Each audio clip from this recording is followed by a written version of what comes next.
A pivot table is a powerful summary of your data, allowing you to analyse information and explore trends.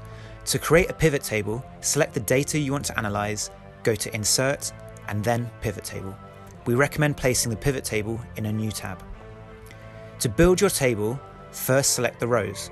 This is often the core data we want to analyse. For example, a unique identifier like client name or product name.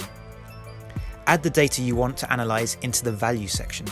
With Spend, Excel automatically chooses to sum this data, but you can choose different functions, for example, to show average spend. You can add further data to the table. To show the number of campaigns here, for example, drag the campaign name into the Values area.